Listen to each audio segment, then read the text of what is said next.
আচ্ছা, গতদিনের পর থেকে আমরা আজকে একটু শুরু করব। আমরা বলেইছিলাম যে গতদিন আমরা বংশগতি এই পার্টটা পড়বো। তো বংশগতি দিয়ে আজকে তাহলে শুরু হবে ক্লাসটা। বংশগতি হয়তো একটা ক্লাসে শেষ করা যাবে না, আমি দেখছি যদি সেটা করা যায় তো খুবই ভালো হয়। যদি মনে হয় যে একটা ক্লাসে শেষ হবে না, তাহলে আমি আর একটা ক্লাস নেব। আচ্ছা, বিগত বছরগুলোর প্রশ্ন আমরা যদি দেখি বা কম্পিটিটিভ সেকশনের প্রশ্নগুলো যদি আমরা দেখি, আহ, এই বংশগতি থেকে আমার মতে সব থেকে ডিফিকাল্ট কোশ্চেন আসে। এবার ডিফিকাল্ট কেন বললাম, এটা ভয় দেখানোর জন্য না। ডিফিকাল্ট এই কারণেই বললাম যে আম, যথেষ্ট পড়াশোনা না করলে মুখস্থর মাধ্যমে এই চ্যাপ্টারটা সলভ করা বা এই চ্যাপ্টারের কোশ্চেন গুলো হ্যান্ডেলিং করা একটু ডিফিকাল্ট হবে। তো যার জন্য আমি সবাইকেই বলবো যে চ্যাপ্টারটা একটু ভালো করে পড়তে হবে এবং বুঝে পড়তে হবে। বংশগতি, যাকে আমরা ইংলিশে বলি হচ্ছে হেরিডিটারি, বা কেউ কেউ আমরা হেরিডিটিও বলি।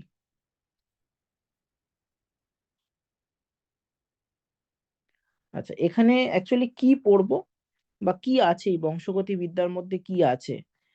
আহ যেমন ধরে নিচ্ছি যে আমাদের কিরকম দেখতে, আমাদের আমাদের পূর্বপুরুষদের মতো দেখতে, মানে আমাদের পূর্বপুরুষ মানে বিশাল আগে যাচ্ছি না, ধরে নিচ্ছি আমার বাবার প্রজন্ম বা আমার ঠাকুরদার প্রজন্ম বা আরো দু একটা প্রজন্ম এরকম দেখতে। যদি আমরা কোনো চাইনিজদের দেখি, তাদের সঙ্গে আমাদের মিল নেই, কিন্তু সেই চাইনিজদের তার বাবার প্রজন্ম বা তার দাদুর প্রজন্ম বা তার আরো দু একটা প্রজন্ম আগে তাদের মিল আছে। যদি আফ্রিকানদের দেখি, যাদেরকে আমরা নিগ্রো বলি হয়তো, তাহলেও তাদের মধ্যে দেখবো যে বংশ পরম্পরায় তারা প্রায় একই দেখতে বা একই ধরনের দেখতে। এই যে বৈশিষ্ট্যগুলো আমরা আমাদের পূর্বপুরুষদের থেকে পাচ্ছি, সেই বিষয়ে পড়াশোনাকে আমরা বংশগতি বা হেরিডিটির মধ্যে রাখি। আর বংশগতি দেখ, বিদ্যা। হ্যাঁ। আমার না এখানে একটা প্রশ্ন আছে। হুম, আহ বল।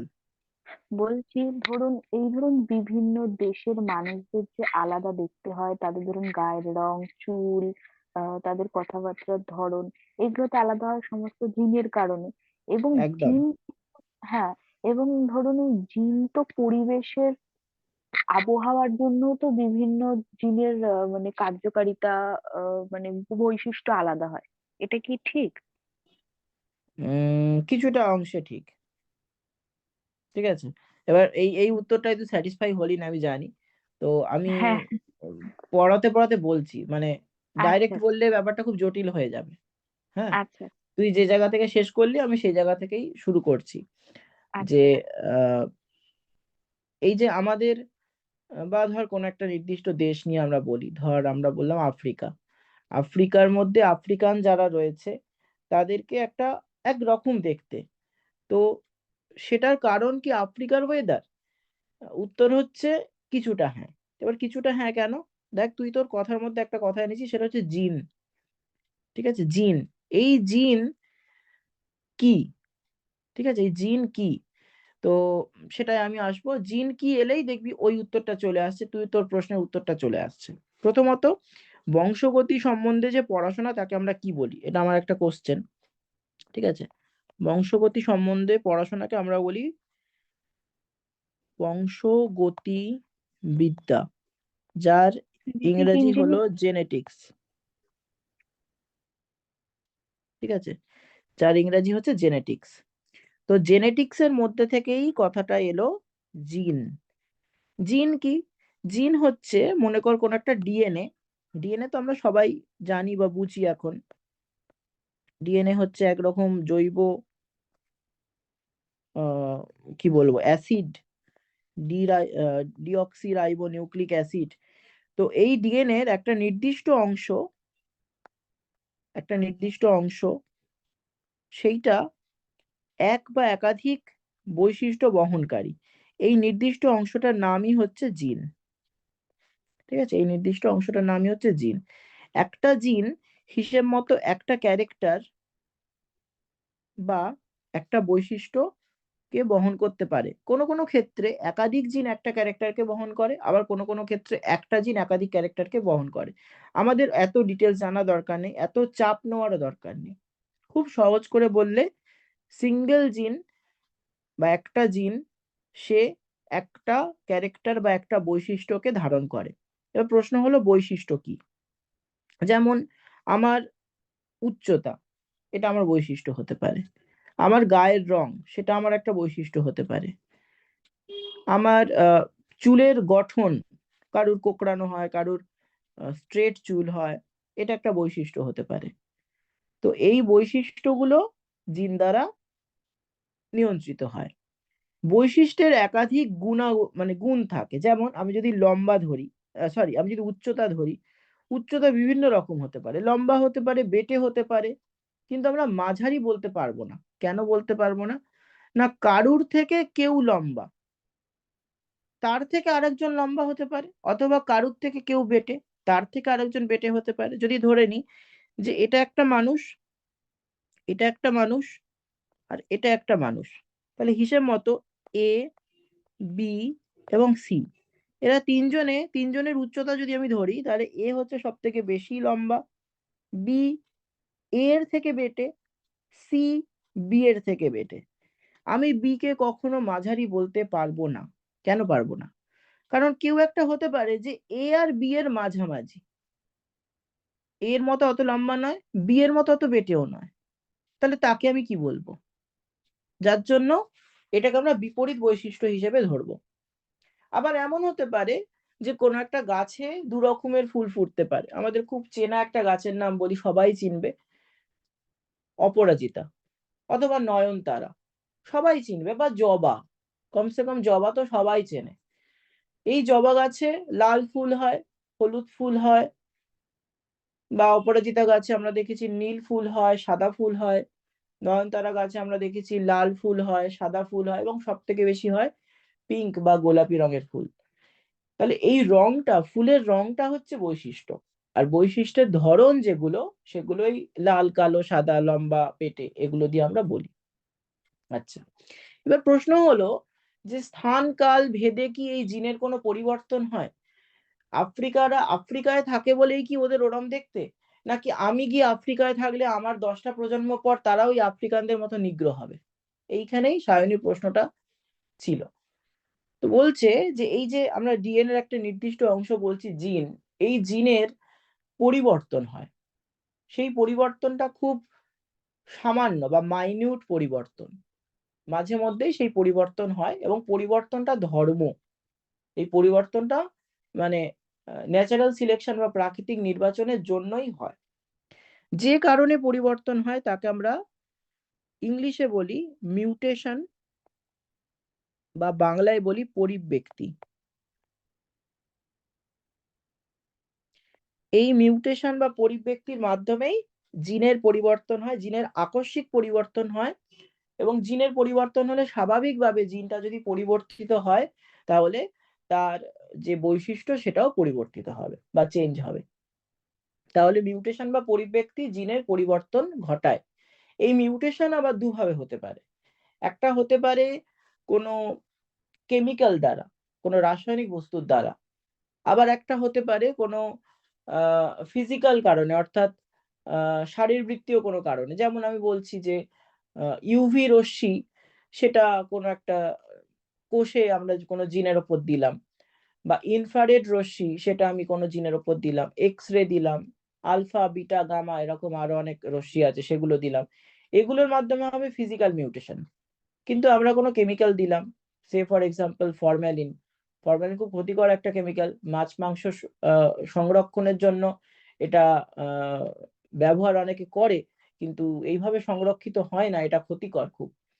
তো মানে সেটা খাবারের পক্ষে সংরক্ষণ নয়, ফরম্যালিন দিয়ে যে সংরক্ষণ হয় সেটা হচ্ছে ল্যাব প্রিজার্ভেশন। আমরা বায়োলজি ল্যাবরেটরিতে অনেক সময় দেখি কোনো প্রাণীকে একটা লিকুইডের মধ্যে ডুবিয়ে রাখে। তো সেই লিকুইডটার মধ্যে প্রাণীটার গঠনটা অক্ষুণ্ণ রাখার জন্য ফর্মালডিহাইড বলে একটা কেমিক্যাল ইউজ করা হয়। তো সেটার মাধ্যমেও, সেটা যদি আমরা খাই, সেই কেমিক্যালটা যদি আমরা খাই, তাহলে সেটা থেকেও কিন্তু আমাদের মিউটেশন হতে পারে। সবসময় মিউটেশনের ফল ভালো নাও হতে পারে, মানে জিনটা পরিবর্তন হলো মিউটেশনের মাধ্যমে, এবং সেই জিন থেকে আগের বৈশিষ্ট্যটা তো রইলো না, কারণ এখন পরিবর্তিত বৈশিষ্ট্য এলো। তো এই পরিবর্তিত বৈশিষ্ট্যটা সবসময় যে ভালো হয় তা নয়। কিছু কিছু মিউটেশনকে আমরা গুড মিউটেশন বলি, যেগুলো প্রাকৃতিক কারণে হয়। আর কিছু কিছু মিউটেশন যেগুলো আমরা নিজেরা তৈরি করার চেষ্টা করি, সেটা কৃত্রিম ভাবে হয় আর কি। তো সেগুলো ঠিক না, সেটা ব্যাড মিউটেশন। তো মিউটেশন হবার জন্য সেখানকার পরিবেশ পরিস্থিতি, জলবায়ু, আবহাওয়া, ভৌগোলিক কোনো সীমারেখা, অনেক কিছু জিনিস দায়ী হতে পারে। এবং এটা একটা কারণ হতেই পারে যে সেখানকার মানুষের স্কিন কালার কেমন হবে, চুল কোঁকড়ানো হবে কি হবে না, আহ, এইগুলো আর কি। ঠিক আছে, উত্তর আশা করি পেলি। আচ্ছা, এবার আমরা আসছি যে এই বংশগতি বিদ্যার হ্যাঁ, মধ্যে তো এখন পড়বো। বুঝছি। হ্যাঁ, বংশগতি বিদ্যার মধ্যে কি পড়বো সেটা তো মোটামুটি বুঝলাম, কিন্তু কি ধরনের প্রশ্ন আসবে। আচ্ছা, আমি কিন্তু আজকের বই ধরে পড়াবো না, কারণ আমি প্রথমেই বলছি এই চ্যাপ্টারটা যারা লাইভ করছে তারা হয়তো প্রশ্ন করার সুযোগ পাচ্ছে, বা বুঝতে না পারলে সেটা জিজ্ঞেস করার সুযোগ পাচ্ছে, কিন্তু যারা রেকর্ডিং দেখবি তাদের জন্য বলছি যে টু ডিফিকাল্ট। কেন ডিফিকাল্ট? আমি চেষ্টা করব আমার আহ, পুরোটা দিয়েই চ্যাপ্টারটা পড়ানোর, কিন্তু তোদের কোনো প্রশ্ন থাকলে তোরা আমাকে তো আর রেকর্ডিং এ পজ করে জিজ্ঞেস করতে পারবি না, এটা একটা তোদের প্রবলেম হবে যারা রয়েছি। সেই জন্য পরের ক্লাসটায় আমি অবশ্যই এটা নিয়ে ডিসকাস করব, যদি তোদের কোনো অসুবিধা থাকে। আচ্ছা, এখান থেকে অনেক রকম প্রশ্ন আসতে পারে, যার জন্য আমি আজকে ভেবেছি যে যতগুলো সাইড আছে, যত কিছু পড়ানো যেতে পারে প্রত্যেকটাই আমি এখান থেকে পড়াবো। আচ্ছা, ফার্স্ট যে জিনিসটা পড়াবো সেটা হচ্ছে যে মিউটেশন ব্যাপারটা তো বললাম। এছাড়া আর একটা জিনিস আছে, যে মিউটেশনটা এখানে এমনি লিখেও দিই। মিউটেশন যাকে আমরা বলছি যে সাডেন চেঞ্জেস ইন ক্রোমোজোম, আকস্মিক জিনের পরিবর্তন, বা হঠাৎ হঠাৎ জিনের স্থায়ী পরিবর্তন।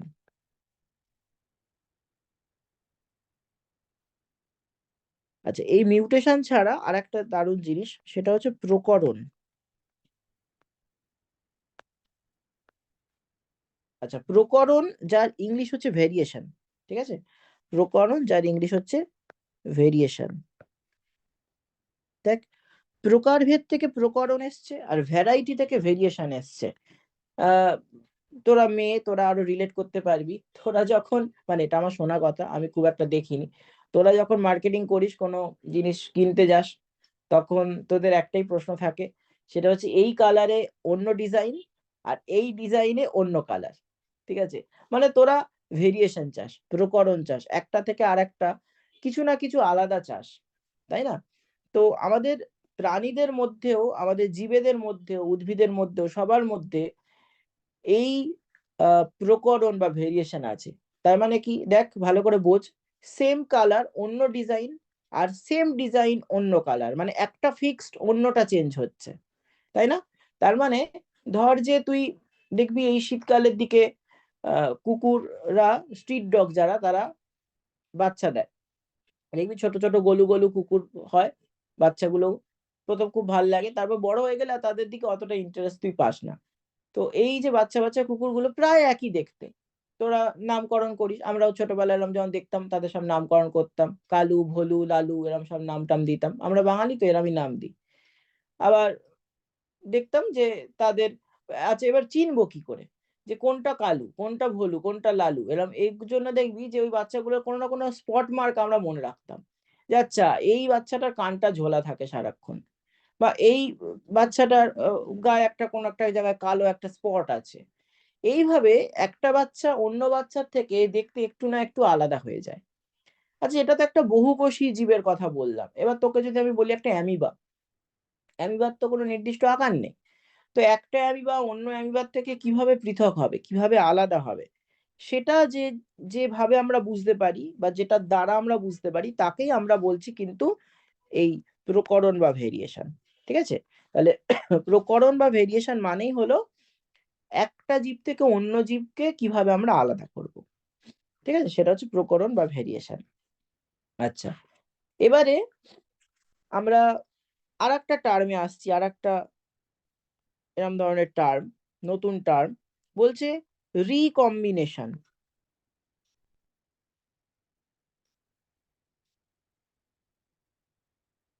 এর বাংলা হচ্ছে পুনর্সংযুক্তি বা পুনঃসংযুক্তি।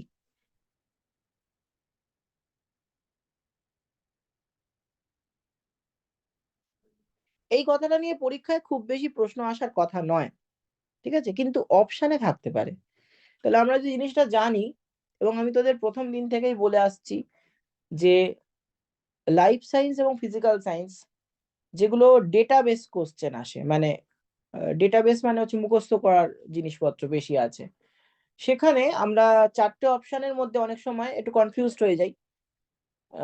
তখন আমাদের যে পদ্ধতিটা দিয়ে যেতে হয় সেটাকে আমরা বলছি এলিমিনেশন প্রসেস, মানে যেগুলো ভুল সেগুলোকে বাদ দেওয়া, একে বলা হয় এলিমিনেশন প্রসেস। তো এই ভুল উত্তর বাদ দিতে গেলে তোকে কিন্তু চারটে অপশনের সম্বন্ধেই জানতে হবে। আপাতত দেখ চারটে টার্ম রয়েছে, যে তোকে হয়তো বলা হলো যে জিন সম্বন্ধে বিদ্যাকে কি বলে, বংশগতি বিদ্যা নাকি মিউটেশন নাকি প্রকরণ নাকি রিকম্বিনেশন, এরকম একটা পরীক্ষার প্রশ্ন এলো, ধর তুই সেই প্রশ্নটার উত্তর তুই জানিস না, তো তোর তাকে তাহলে কি করা উচিত? মিউটেশন মানে কি জানা উচিত, প্রকরণ মানে কি জানা উচিত, রিকম্বিনেশন মানে কি জানা উচিত। যদি এই তিনটের মানে তুই জানিস, আর তুই যদি বংশগতি বিদ্যা মানে না জানিস, তাহলে ধরে নিতে পারবি যে আচ্ছা কোনটা উত্তর হবে, তাই না? তো সেই ক্ষেত্রে প্রত্যেকটা টার্ম, প্রত্যেকটা টার্মিওলজি আমাদের কিন্তু জানা উচিত, জানা প্রয়োজন। কম্পিটিটিভ সেকশনে পরীক্ষা দেওয়ার জন্য এটা কিন্তু ম্যান্ডেটরি। আচ্ছা, এই রিকম্বিনেশন বা পুনঃসংযুক্তি মানে হলো একটা ঘটনা ঘটে আমাদের কোষ বিভাজনের সময়। মিওসিস বলে একটা কোষ বিভাজন আছে যেটা জনন মাতৃকোষে হয়। তো সেখানে একটা ঘটনা ঘটে, ঘটনার নাম হচ্ছে ক্রসিং ওভার। শুনেছিস তোরা ক্রসিং ওভার? এই ক্রসিং ওভারের থেকে কি হয় না, গ্যামেটের মধ্যে নতুন বৈশিষ্ট্য আসে।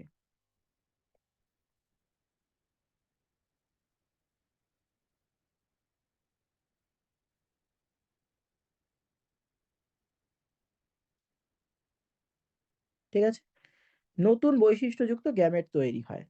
এবার নতুন বৈশিষ্ট্যযুক্ত গ্যামেট কি করে পাবি? এই এই ক্রসিং ওভার ঘটনাটা যদি আমরা রিকম্বিনেশনের সঙ্গে তুলনা করি, ব্যাপারটা কি? ধর আগে কম্বিনেশন ছিল ABCDE, ঠিক আছে, তুই কি করলি, এটার একটা নতুন কম্বিনেশন তৈরি করলি। রিকম্বিনেশন মানে নতুন করে আবার পুনঃ পুনঃ সংযুক্তি, সেটা তুই তৈরি করলি।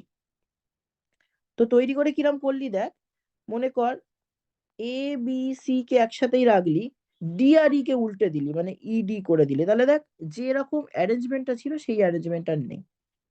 এই যে পরিবর্তনটা, এটাকেই আমরা বলছি পুনঃসংযুক্তি বা রিকম্বিনেশন।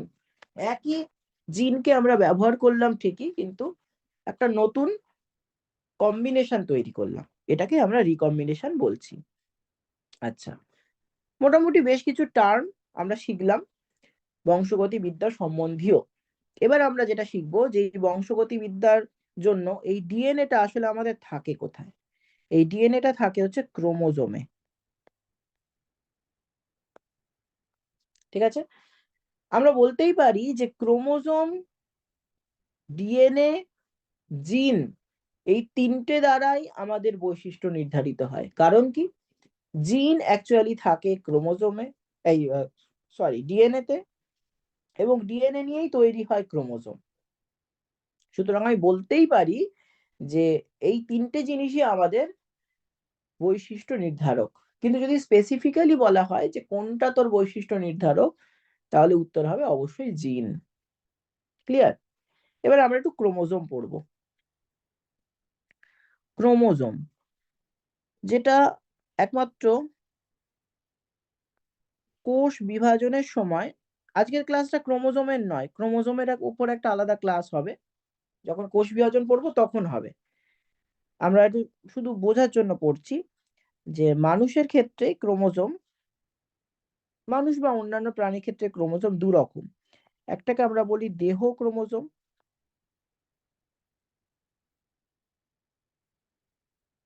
আর একটাকে আমরা বলি যৌন ক্রোমোজোম।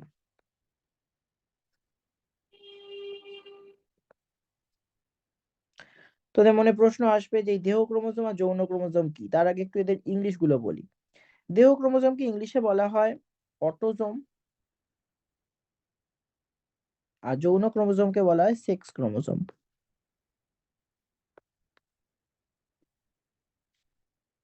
বা অ্যালোজোম। ঠিক আছে।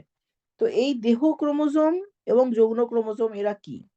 যে সমস্ত ক্রোমোজোমের মধ্যে এমন কিছু জিন থাকে যারা আমাদের দৈহিক এবং আহ, মানসিক বেশ কিছু বৈশিষ্ট্যকে বা চারিত্রিক বেশ কিছু বৈশিষ্ট্যকে ডিনোট করে, তাদেরকে বলা হচ্ছে দেহ ক্রোমোজোম। যেমন ধর, যে তোর স্কিন কালার কেমন হবে, তোর উচ্চতা কেমন হবে, তোর আইবলের যে কালার, এটা ম্যান টু ম্যান ভ্যারি করে, এটা কেমন হবে, তোর স্বভাব কেমন হবে। স্বভাব বলতে ভালো খারাপ স্বভাব না, তুই আহ অনেকে দেখবি হাইপার হয়ে যায়, খুব চট করে রেগে যায়, এটা একটা স্বভাব। অনেকে খুব গম্ভীর, মিশতে পারে না, আমরা বলি ইন্ট্রোভার্ট, এটা কিন্তু একটা স্বভাব। অনেকে দেখবি খুব বেশি আহ স্যার, এগুলো কি জিনের জন্যই নির্ধারিত হয়, এই যে ইন্ট্রোভার্ট হ্যাঁ, একদম এক্সট্রোভার্ট একদম একদম। বা অতিরিক্ত যারা শর্ট টেম্পার? হ্যাঁ, অবশ্যই। এবার এগুলোকে তুই চাইলে কিন্তু হঠাৎ করে চেঞ্জ করতে পারবি না, কারণ এগুলো জেনেটিক। ঠিক আছে, এটা তুই পারবি না। যারা সাইকোলজিস্ট তারা এটার অল্টারনেটিভ কিছু বার করে। ধর কোনো একটা, আমার যেরকম ধর আমি অ্যাজ এ টিচার, আমার টিচিং লাইফে আমি দেখেছি এরকম কিছু স্টুডেন্ট যারা নাকি খুব ইন্ট্রোভার্ট, মানে আহ, কারোর সঙ্গেই কথা বলে না, ক্লাসে বন্ধু নেই, এরকমও আছে। এটাকে হয়তো সাইকোলজিস্টরা বলতে পারে এটা তার সাইকোলজিক্যাল সমস্যা, কিন্তু এই সমস্যার পিছনে জেনেটিক কারণ আছে, যথেষ্ট জেনেটিক কারণ আছে। তো তাদেরকে কি করে ফ্রি করবে, সেই জেনেটিক কজটা বাদ দিয়ে কি করে ফ্রি করবে, সেটাই সাইকোলজিস্টদের কাজ। মেনলি যেটা হয় যে কেন একটা মানুষ ইন্ট্রোভার্ট হয়, শোন, বা কেন সে চুপচাপ থাকে। একটা একটা এক্সাম্পল তোদের মানে দিচ্ছি আর কি। ধর, তুই এমন একটা পরিস্থিতিতে থাকিস বা এমন একটা পরিবেশে থাকিস যেখানকার, আজকে ধর, খুব ইজি একটা জিনিস বলছি, আজকে ধর আমি তোকে পার্সোনালি চিনি না খুব ভালো, কিন্তু তুই অনলাইন ক্লাসে আমি তোকে যেটুকু জানি, বা তোর সঙ্গে ফোন কলে আমার যেটুকু কথা হয়েছে, সেটা হচ্ছে তুই আমার কালচারের লোকজন, তুই আর আমি সেম কালচার। তো এখন যদি আমাকে বা তোকে, বা তোকেই ভাব, পাঠিয়ে দেওয়া হলো থাইল্যান্ডে। ঠিক আছে, থাইল্যান্ডে পাঠিয়ে দেওয়া হলো, তুই দেখলি থাইল্যান্ডের লোকেরা অন্যান্য খাবার খায়, অন্যান্য রকমের জীবনযাপন করে। তুই সেখানে গিয়ে প্রথম প্রথম দেখবি, দেখতেই থাকবি, এবং তুই তোর এতদিনের কালচারটার সঙ্গে মেলাতে পারবি না। মেলাতে পারবি না বলেই তুই তখন কিন্তু নিজেকে গুটিয়ে নিবি।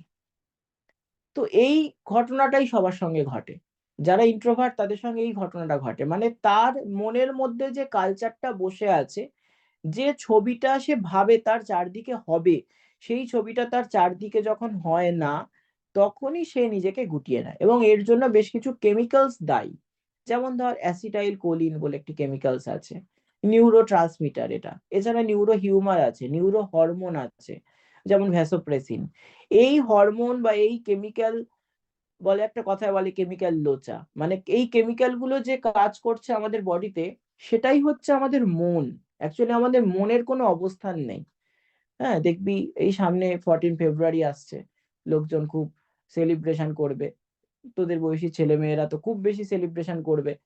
তো এখানে এই যে বলে না মন দেওয়া মন নেওয়া, অ্যাকচুয়ালি এটা দেওয়া যায় না, নেওয়াও যায় না। যদি বলিস যে দেহের মধ্যে কোন জায়গায় মন আছে, 99% মানুষ তোকে বলবে যে হার্ট, কিন্তু একদম ভুল কথা। আমাদের মন হচ্ছে আমাদের ব্রেন। ঠিক আছে। তো সেই ব্রেনের মধ্যে আমাদের অজান্তে অনেক ঘটনা ঘটে যায়, যেগুলো আমাদের জানার কথাও নয়, হয়তো যারা পড়াশোনা করি আমরা এইসব সম্বন্ধে তারা জানি। তো সেখানে নার্ভ ইম্পালস আছে, বেশ কিছু কেমিক্যালস তৈরি হয় যাকে আমরা হরমোন বা অন্যান্য জিনিস বলে থাকি। সেই বস্তুগুলোই আমাদের কিন্তু সবকিছু কন্ট্রোল করে, এবং এই হরমোন তৈরি, উৎসেচক তৈরি, বা বডিতে যা যা সংশ্লেষ হচ্ছে, সেই সংশ্লেষিত জিনিসগুলোর পিছনে কিন্তু জিন আছে। অ্যাকচুয়ালি আরো সহজ করে বললে প্রোগ্রামিং, জিন হচ্ছে প্রোগ্রামিং। যারা একটু আধটু কম্পিউটার জানে, তাদের প্রোগ্রামিং কতটার সঙ্গে সম্পর্কিত। তো এই প্রোগ্রামিংই সবকিছু করায়, প্রোগ্রামিং ছাড়া কোনো কিছু হয় না, জিন আমাদের প্রোগ্রামিং করে। তো এই হয়ে গেল আমাদের অটোজোমের কাজ। আর অ্যালোজোম বা যৌন ক্রোমোজোম বা সেক্স ক্রোমোজোম যেটা বলে থাকিস না কেন, এটা হচ্ছে সেক্স ডিটারমিনিং ক্রোমোজোম, অর্থাৎ আমাদের লিঙ্গ কি হবে, অর্থাৎ সেটা পুংলিঙ্গ না স্ত্রীলিঙ্গ হবে সেইটা ডিটেক্ট করছে বা মেনশন করছে এই আমাদের সেক্স ক্রোমোজোম। ব্যাস এটুকুই এনাফ। আচ্ছা, নেক্সট আমরা আর কয়েকটা ছোট ছোট জিনিস এরকম শিখবো। যেমন ধর যে যদি আমরা একটা মেল পার্সনের কথা বলি, একটা মেল, হিউম্যান মেল, তার ক্রোমোজোম সংখ্যা হচ্ছে 46। আর একজন হিউম্যান ফিমেল, তার ক্রোমোজোম সংখ্যা হচ্ছে 46। এটা হলো টোটাল ক্রোমোজোম সংখ্যা। কিন্তু এই ক্রোমোজোমটা কিভাবে বিন্যস্ত থাকে না, বলছে যে 44 অটোজোম এবং অ্যালোজোম বা সেক্স ক্রোমোজোম হিসেবে পুরুষের থাকে একটা এক্স ক্রোমোজোম একটা ওয়াই ক্রোমোজোম, যেখানে মহিলাদের 44 অটোজোম, শুধু এ লিখলাম, প্লাস এক্স এক্স অর্থাৎ দুটো এক্স ক্রোমোজোম। এবার যখন এরা গ্যামেট তৈরি করে, এই পুরুষরা যখন গ্যামেট তৈরি করে এবং এই মহিলারা যখন গ্যামেট তৈরি করে, তখন পুরুষদের হয় 22 A plus X, 22 A plus Y. আর মহিলাদের দুই ক্ষেত্রেই দেখ 22 A প্লাস এক্স এবং 22 A প্লাস ওয়াই এক্স তৈরি হবে। ঠিক আছে, তাহলে এরা দুজনেই একই রকম গ্যামেট তৈরি করে, সেই জন্য মহিলাদেরকে বলা হয় হোমোগ্যামেটিক। যেখানে পুরুষরা আলাদা রকম গ্যামেট তৈরি করে, সেই জন্য এদের বলা হয় হেটারোগ্যামেটিক। হেটারো সরি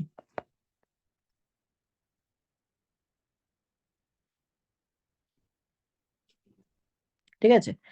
আচ্ছা, এবার মনে কর যে আমাদের অনেকেরই মনে হয় বা জানতে ইচ্ছে হয়, অনেক স্টুডেন্ট আমাদের বলে যে স্যার মেল ফিমেল ব্যাপারটা তো আমরা জানি, কিন্তু স্যার এছাড়াও যে আদার জেন্ডার বলে একটা অপশন থাকে সেটা কি?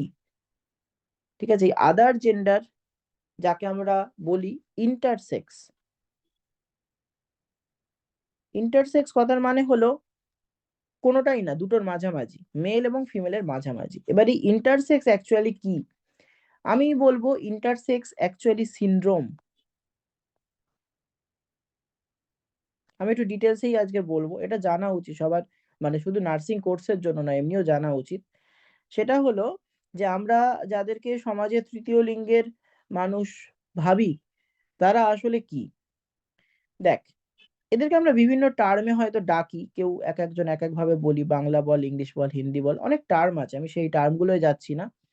কিন্তু বোঝানোর জন্য বলছি যে এরা দুভাবে এদেরকে আমরা আইডেন্টিফাই করতে পারি। একটা, তারা জেনেটিক্যালি ইন্টারসেক্স। ঠিক আছে, যদি জেনেটিক্যালি ইন্টারসেক্স হয় সেটা তাহলে তার আহ,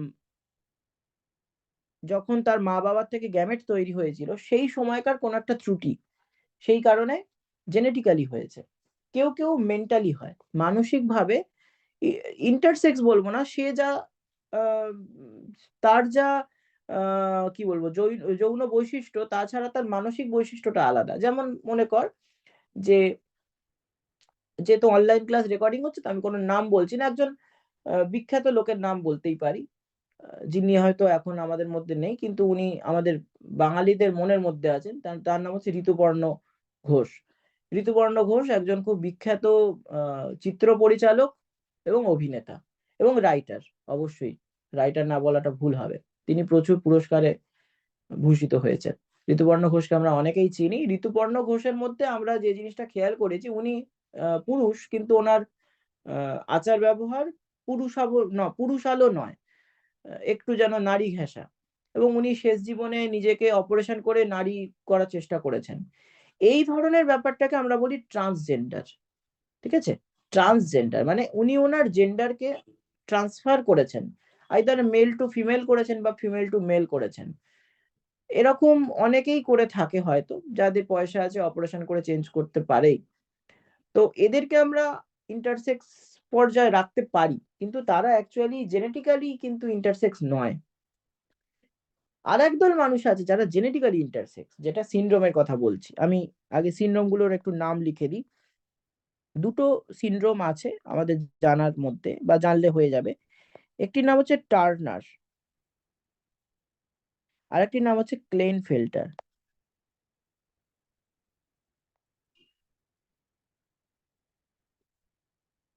আচ্ছা, এই টার্নার সিনড্রোমটা কি হয় না, এদের ক্রোমোজোম সংখ্যা হয় 45, যেখানে আমাদের স্বাভাবিক দেখ মেল এবং ফিমেল দুজনেরই 46টা ক্রোমোজোম আছে, এদের থাকে 45। কিরকম ভাবে থাকে না, 44 অটোজোম প্লাস কি থাকা উচিত, আইদার এক্স এক্স অথবা এক্স ওয়াই, এদের থাকে এক্স জিরো।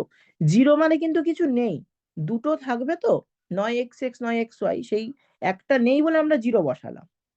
এটা হলো টার্নার সিনড্রোম। ক্লেইনফেল্টার সিনড্রোম হচ্ছে 47 অ্যান্ড মোর দ্যান, ঠিক আছে, 47 অ্যান্ড মোর দ্যান ক্রোমোজোম তাদের থাকতে পারে। এদের কনফিগারেশন বা ক্যারিওটাইপ হচ্ছে 40A plus 44A plus X X Y, অথবা 44A plus X x x ইত্যাদি। ঠিক আছে, এই যে আমরা যে জিনিসগুলো লিখছি না, এটাকে বলা হয় ক্যারিওটাইপ।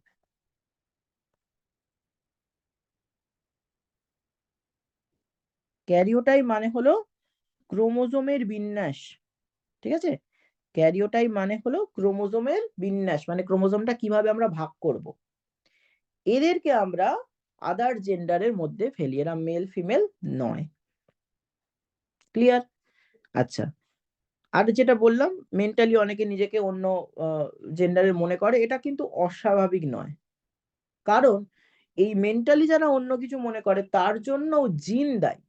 এখানে যেরকম ক্রোমোজোমের শর্টনিং বা ক্রোমোজোম এক্সেসিভ ক্রোমোজোম থাকার জন্য তাদের জেন্ডার আলাদা হচ্ছে, কিন্তু যারা মানসিকভাবে মনে করে তাদের কিন্তু এরকম কোনো ব্যাপার নেই, ক্রোমোজোম একই আছে, জিনের কোনো মিউটেশন হওয়ার জন্য তারা এটা মনে করছে।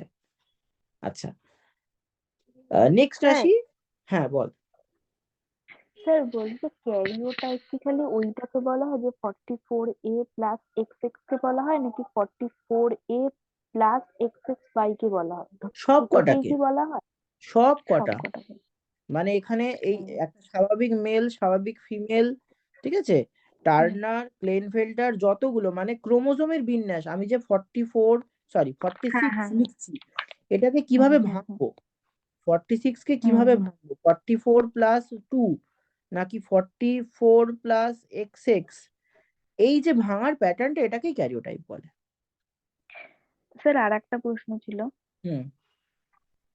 বলছি যে স্যার এই যে আপনি বললেন যে মেল ফিমেলে যে 22A অটিজম প্লাস এক্স, বলছি এক মানে এট আ টাইম কি মানে খালি এক্স ক্রোম মানে তোমার 22A প্লাস এক্স উৎপন্ন হয়, আবার আর একটা টাইমে 20A প্লাস ওয়াই উৎপন্ন হয়?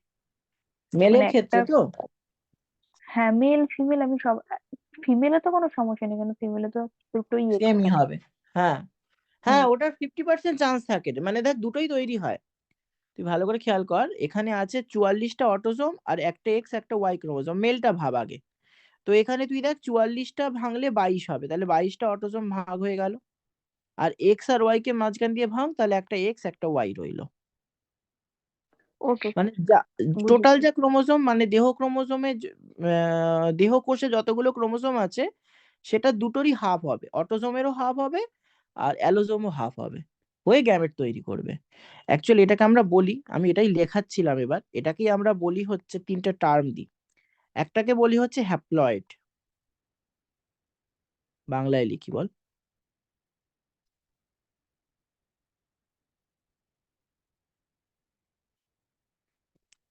হ্যাপ্লয়েড, হ্যাপ্লয়েড মানে হলো এন, ঠিক আছে, হ্যাপ্লয়েড মানে এন। নেক্সট হচ্ছে ডিপ্লয়েড, ডিপ্লয়েড মানে হলো 2n। নেক্সট হয় ট্রিপ্লয়েড,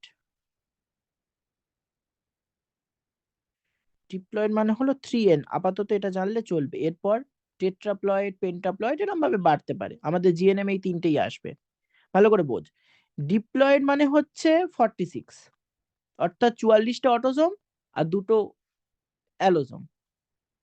হ্যাপ্লয়েড মানে হচ্ছে একটা গ্যামেট, যে কোনো একটা গ্যামেট, মানে ধর 22A প্লাস এক্স বা 22A প্লাস ওয়াই বা 22A প্লাস এক্স ফিমেলের ক্ষেত্রে যদি ধরি, ঠিক আছে, হ্যাপ্লয়েড মানে হলো গ্যামেট।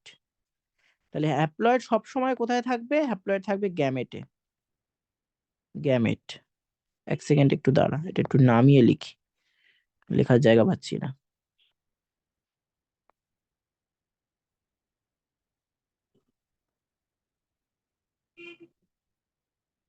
হুম, হ্যাপ্লয়েড মানে কি বললাম? গ্যামেট।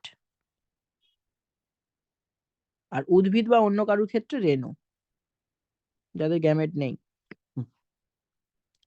ডিপ্লয়েড হচ্ছে দেহকোষ।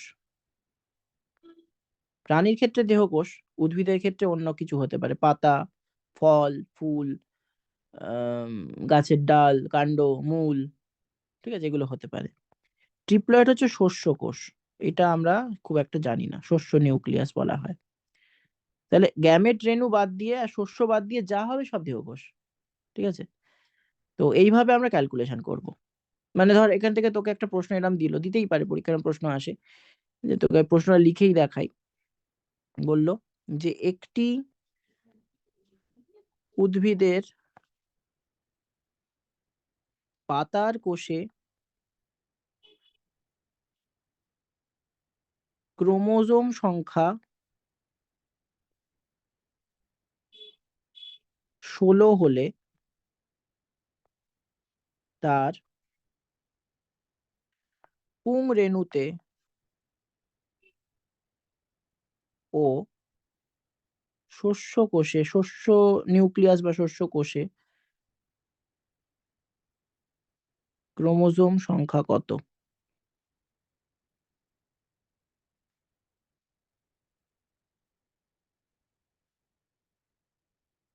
স্পিডে লিখলাম, হ্যাঁ, একটু হাতের লেখাটা খারাপ হয়েছে হয়তো।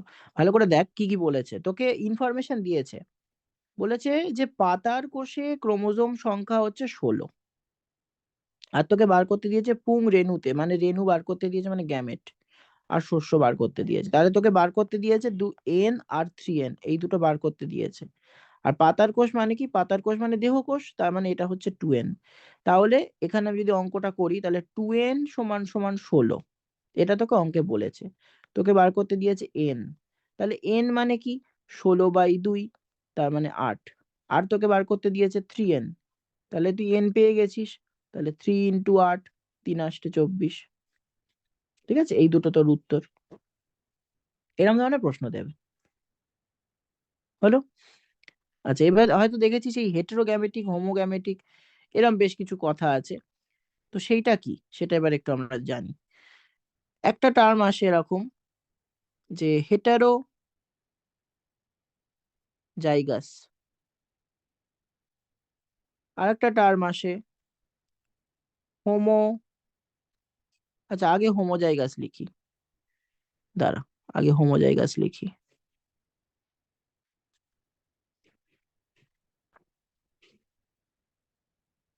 হোমোজাইগাস। নেক্সট টার্ম হচ্ছে হেটারো জাইগাস। নেক্সট টার্ম হচ্ছে হেমি জাইগাস। বোঝ, হোমোজাইগাস, হোমো কথার মানে কি? হোমো কথার মানে একই। তাহলে যেখানে দুটো এমন বৈশিষ্ট্য বা দুটো এমন জিন আছে, আলাদা আলাদা ক্রোমোজোমে আছে কিন্তু একই, তাহলে কি লিখবি? একই জিন আলাদা ক্রোমোজোমে।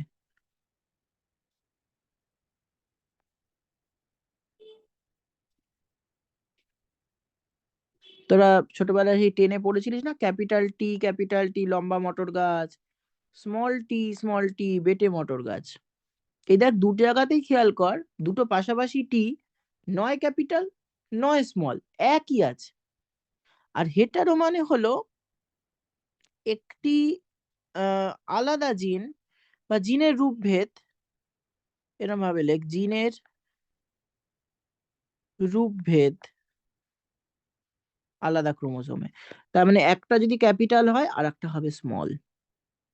ঠিক আছে, এটা আমরা সবাই জানি হেটেরোজাইগাস মানে কি। কিন্তু হেমিজাইগাস কথাটা আমরা অনেকে জানি না বা প্রথম শুনছি। মনে কর যে সম্পূর্ণ আলাদা দুটো ক্রোমোজোম আনা হয়েছে, সম্পূর্ণ আলাদা, এখানে যে ক্রোমোজোম গুলো ছিল সেগুলোকে বলা হতো সমসংস্থ ক্রোমোজোম। সমসংস্থ ক্রোমোজোম। সমসংস্থ মানে হলো হোমোলোগাস। এই দুটো ক্রোমোজোম নেওয়া হয়েছিল। সমসংস্থ বা হোমোলোগাস ক্রোমোজোমের বৈশিষ্ট্য কি বা কাদের বলবো? যেখানে জিন একই হবে,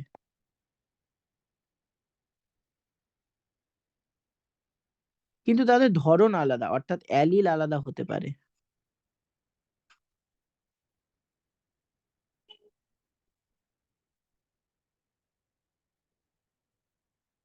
ঠিক আছে, অ্যালিল সম্বন্ধে শেখাচ্ছি একটু পরে।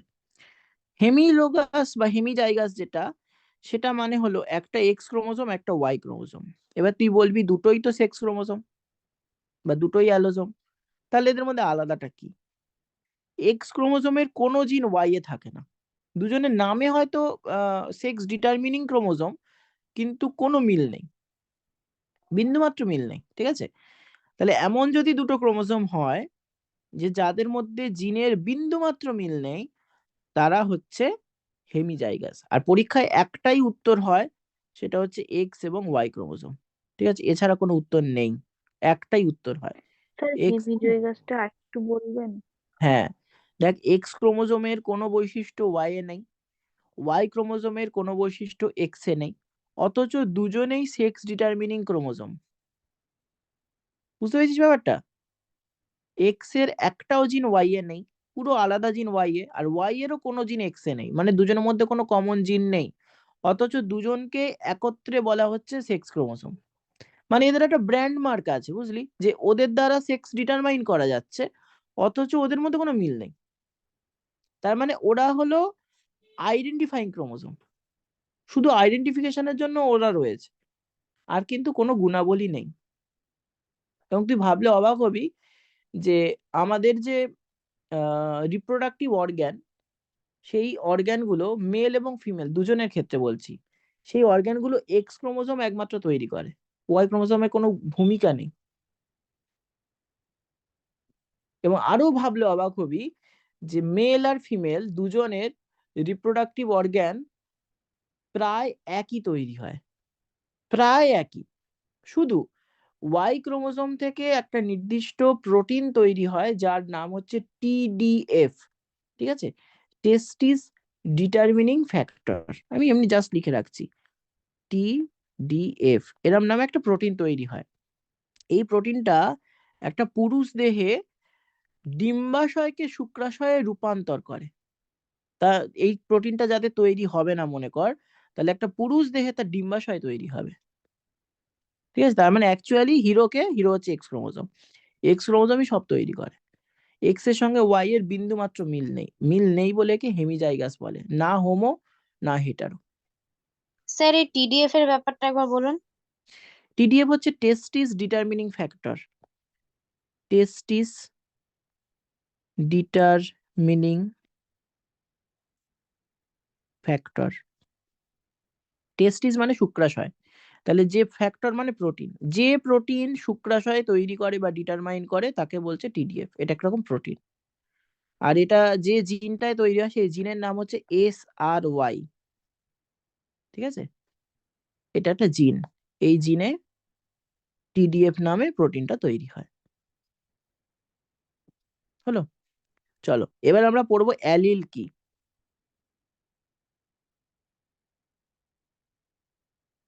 আমরা প্রায় আমাদের বায়োলজি বইতে, জীবনবিজ্ঞান বইতে এরম ছবি পাই, দুখানা করে ক্রোমোজোম পাশাপাশি রয়েছে, আর বলছে এই দুটো ক্রোমোজোমেই নাকি জিন আছে। ধরে নিচ্ছি এখানে ক্যাপিটাল টি, এখানে স্মল টি আছে। ঠিক আছে, তো এই জিন দুটো, T for tall, capital T for tall, small T for dwarf অর্থাৎ বেটে, তাহলে অ্যাকচুয়ালি ওই জিনের দুটো রূপভেদ আছে। জিনটা কি ছিল? জিনটা ছিল উচ্চতা, ভালো করে বুঝে নে, জিনটা ছিল উচ্চতা। উচ্চতা মানে কিন্তু লম্বা না, উচ্চতা দু রকম, কারুর ক্ষেত্রে হচ্ছে টল, কারুর ক্ষেত্রে ডর্ফ, কারুর ক্ষেত্রে লম্বা, কারুর ক্ষেত্রে বেটে। হলো, এই যে জিনের দুটো আলাদা রূপভেদ, একেই আমরা বলছি অ্যালিল। অ্যালিল মানে হচ্ছে জিনের রূপভেদ। এখানে আমরা দুটো রূপভেদ দেখেছি, কোনো কোনো ক্ষেত্রে দুয়ের বেশি রূপভেদও হয়। যেমন একটা উদাহরণ দিই, মাল্টিপল অ্যালিল বলে তাকে।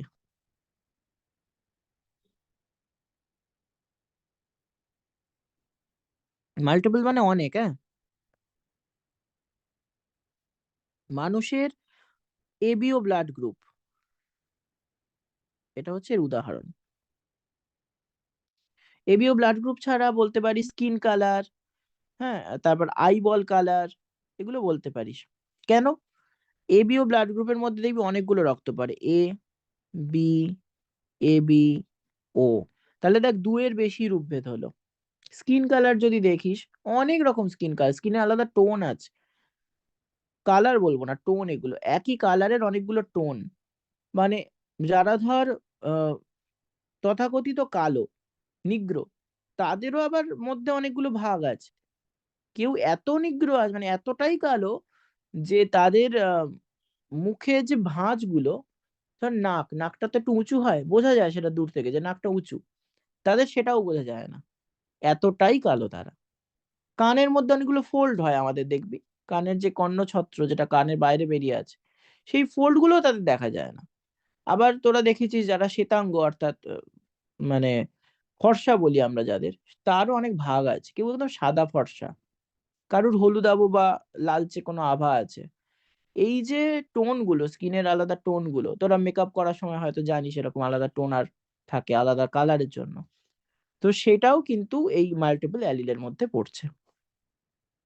আর এই যে দুটো সমসমস্ত ক্রোমোজোম, এরা দুজন হচ্ছে সমসমস্ত ক্রোমোজোম, অর্থাৎ দুজনে একই জিন আছে কিন্তু অ্যালিল আলাদা। অ্যালিল বলতে জিনের এক্সপ্রেশন হবার যে প্রকারভেদ সেটা।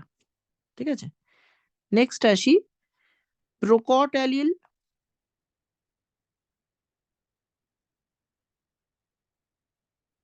আর প্রচ্ছন্ন অ্যালিল।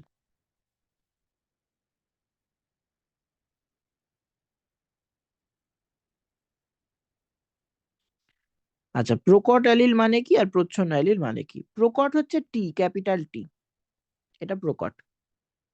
ঠিক আছে, এটা প্রকট। আর স্মল টি হচ্ছে প্রচ্ছন্ন, এটা হচ্ছে স্মল টি। এটা বোঝানোর জন্য আমি একটু ছোট্ট একটা উদাহরণ দিচ্ছি, দেখ তোরা খুব তাড়াতাড়ি বুঝে যাবি যে প্রকট আর প্রচ্ছন্ন মানে কি। মনে কর তোকে অ্যাসকালার তৈরি করতে হবে, ঠিক আছে, অ্যাসকালার। আমরা এখান থেকে একটু অ্যাসকালার তৈরি করি, দেখি আছে কিনা। অ্যাসকালার কোথায় গেল? এটা হচ্ছে অ্যাসকালার।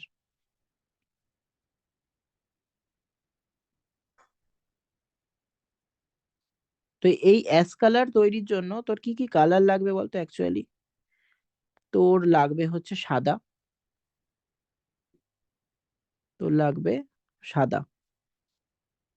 এখানে সাদা দেখা যাচ্ছে না হয়তো, আমি কিন্তু আঁকছি, মানে সাদা দিচ্ছি, সাদা রং দিচ্ছি এখানে। আর সাদার সঙ্গে লাগবে হচ্ছে কালো।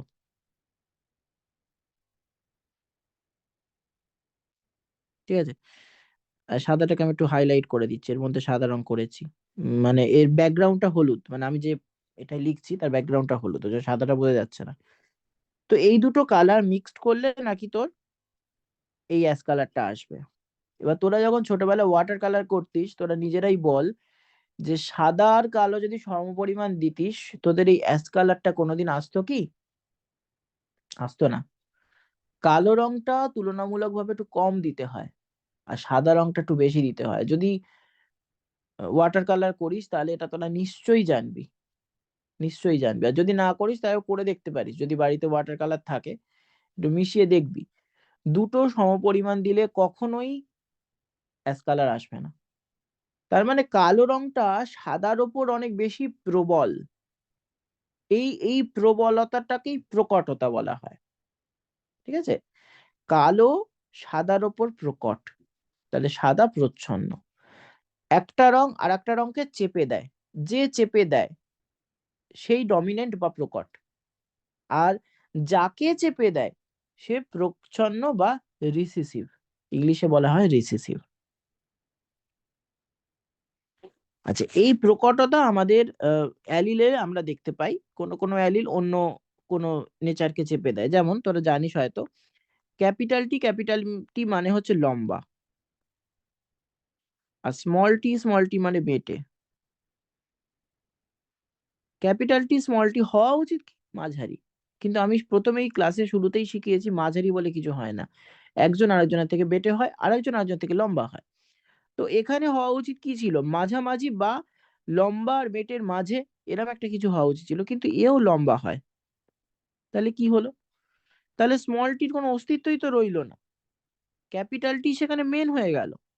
ক্যাপিটাল টি মানেই লম্বা, তাহলে স্মল টি থেকে লাভটা কি হলো? তার মানে এই ক্যাপিটাল টি থেকে যে জিনটা, সে এমন কোন প্রোডাক্ট তৈরি করছে যার কনসেন্ট্রেশন বা গাঢ়ত্ব বা ঘনত্ব স্মল টি এ তৈরি হওয়া প্রোডাক্টের কনসেন্ট্রেশনের থেকে অনেক বেশি। চাপা দিয়ে দিচ্ছে ওকে। প্রকট কথার মানেই হচ্ছে চাপা দিয়ে দেওয়া। ঠিক আছে? আচ্ছা, এরপর এরপর কি বলি? হ্যাঁ, এরপর প্রকটতার কয়েকটা ভাগ বলি। ঠিক আছে, প্রকটতার ভাগ। ফার্স্ট হচ্ছে সম্পূর্ণ প্রকটতা।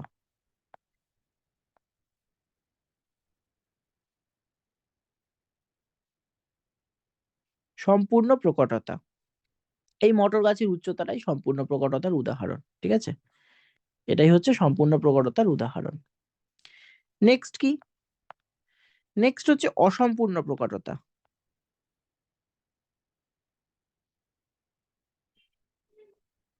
এটা তোরা পাশে লিখে নিবি, হ্যাঁ। অসম্পূর্ণ প্রকটতার উদাহরণে লিখবি যে কি লিখবি বল? সন্ধ্যা মালতী ফুল বা নয়নতারা ফুল। ঠিক আছে, সন্ধ্যা মালতী ফুল বা নয়নতারা ফুল, এটা লিখে রাখ। এবারে বুঝিয়ে দিই, শোন। সন্ধ্যা মালতী ফুলের ক্ষেত্রে কি হয়? বা নয়নতারা ফুল, আগে আগে ইজিটা দিই। সন্ধ্যা মালতী সবাই দেখিসনি, নয়নতারা ফুল দেখেছিস। রেড কালারের ফুল তার সঙ্গে হোয়াইট কালারের ফুলের ক্রস করালে রেডটা এখানে প্রকট। তাহলে হিসেব বলছে রেড হবে, হোয়াইটকে চাপা দিয়ে দেবে, কিন্তু দেখা যায় না, মিশে যায় দুটো, মিশে গিয়ে পিঙ্ক কালার তৈরি হয়। ঠিক আছে, পিঙ্ক কালার তৈরি হয়।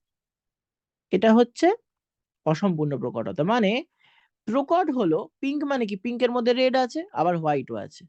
তার মানে প্রকট হলো, কিন্তু সম্পূর্ণরূপে প্রকট হতে পারেনি।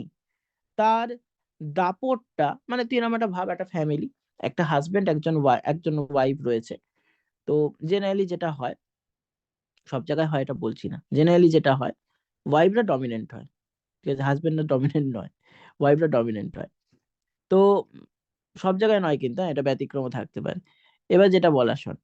তো দেখবি অনেক সময় এরকম হয় যে তাদের মধ্যে এতটাই সুন্দর মিলমিশ আছে যে ওয়াইফ তার প্রকটতাটাকে পুরোপুরি এক্সপ্রেস করতে পারে না। এখানেও ঠিক সেই রকম ব্যাপার। হোয়াইটের মধ্যে রেড নিজেকে এক্সপ্রেস করতে পারছে না, পুরোপুরি এক্সপ্রেস করতে পারছে না, সেই জন্য অসম্পূর্ণ প্রকটতা বলা হচ্ছে একে। আর আরেক প্রকার প্রকটতা আছে, একটু ছোট্ট করে লিখে দিই, জায়গাটা ছোট। সেটা হলো সহ প্রকটতা। ঠিক আছে, সহ প্রকটতার ক্ষেত্রে আমি তোদের একটু দেখাতে চাই একটা জিনিস।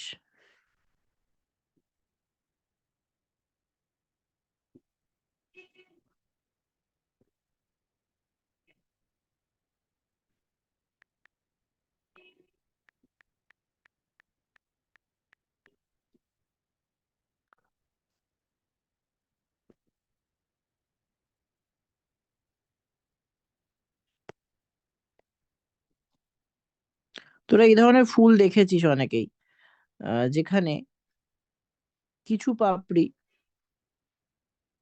উম, এই যে দেখ, কিছু পাপড়ির মধ্যে রং মিশছে না। দেখ এখানে, এটা খুব সুন্দর একটা এক্সাম্পল। দেখ এই ছবিটা, একটা রেড আছে, একটা হোয়াইট আছে। তো যদি ইনকমপ্লিট ডমিনেন্স হয়, এক্ষুনি আমরা যেটা দেখলাম, সেটা হচ্ছে রেড আর হোয়াইট মিশিয়ে ইনকমপ্লিট, মানে অসম্পূর্ণ প্রকটতা, পিঙ্ক কালারেশন হবে। ঠিক আছে, তাই হয়েছে। আর যখন কো ডমিনেন্স অর্থাৎ সহপ্রকটতা হবে, সেই ফুলটা দেখ, মানে ডান দিকে তলার ফুলটা দেখ, ওখানে লালও আছে, সাদাও আছে, কিন্তু দেখ লালের পোর্শনটা বেশি। ঠিক আছে, আমি এই একদিন দুদিন আগেই আমি একটা জবা ফুলের ছবি শেয়ার করেছিলাম, দেখেছিস হয়তো হোয়াটসঅ্যাপে, যারা একটু ফলো করেছিস। সেটা কিন্তু কোডমিনেন্স ছিল, মানে সহপ্রকটতা, দুজনেই প্রকট একসাথে। ওটা কি আপনার বাড়িতে ছিল? হ্যাঁ হ্যাঁ হ্যাঁ হ্যাঁ, ওটা কোডমিনেন্স। আপ- ঠিক আছে, ওইটা কোডমিনেন্স, মানে ওটা আপনি মিশে ওটা না। উম, হ্যাঁ বল। হ্যাঁ বলছি স্যার, ওটা কি আপনি আপনার বাড়িতে মানে আপনি হ্যাঁ হ্যাঁ হ্যাঁ, ওটা সংকরায়ন হয়। করেছিলেন? শঙ্করায়ণ না রে, এই এই ফুলটা পাওয়া যায়, মানে এই এই গাছটা পাওয়া যায়। তুই যদি কোনো জায়গায় এরকম গাছ দেখিস যেখানে ওরকম ফুল ফুটছে, তুই সেখান থেকে ডাল কেটে এনে বাড়িতে যদি পুঁতিস, ওই রকম ফুলই ফুটবে। ওর জিনটাই ওরকম। ঠিক আছে, ও ওই দুটো কালারকে তোর আলাদা করে দেবে। ওইটা পুরো অর্ধেক অর্ধেক হয়, মানে ও না, দেখলাম লাল অর্ধেক অর্ধেক না, সাদা অর্ধেক অর্ধেক। না, না না না না না, তুই এখানে খেয়াল কর, লালের পোর্শনটা বেশি এই ফুলটার ক্ষেত্রে বলছি। এবার তুই ওই ফুলটার ছবি আমি তোকে পার্সোনালি পাঠিয়ে দেবো, তুই দেখবি যে 5টা পাপড়ির মধ্যে 3টে পাপড়ি এক রং আর 2টো পাপড়ি এক রং। অর্ধেক হয় না, একটু কম বেশি থাকে। ঠিক আছে, একটু কম বেশি থাকে।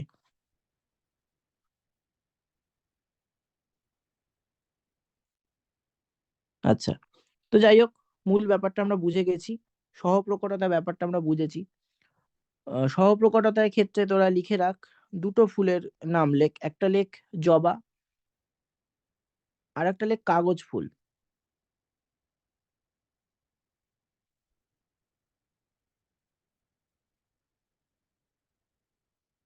ঠিক আছে, জবা এবং কাগজ ফুল।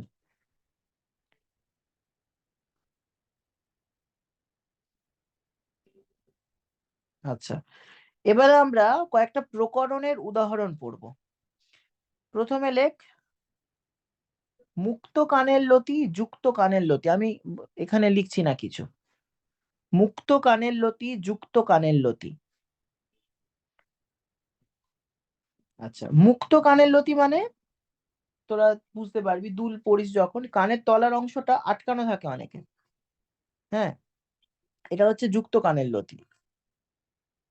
এই মানুষের সংখ্যা খুব কম, খেয়াল করে দেখেছিস হয়তো। আর একটা হচ্ছে রোলিং অফ টাং। তোরা সামনে থাকলে দেখাতে পারতাম যে রোলিং অফ টাং ব্যাপারটা কি, এখানে ইন্টারনেটে তো দেখানো যেতেই পারে। রোলিং অফ টাং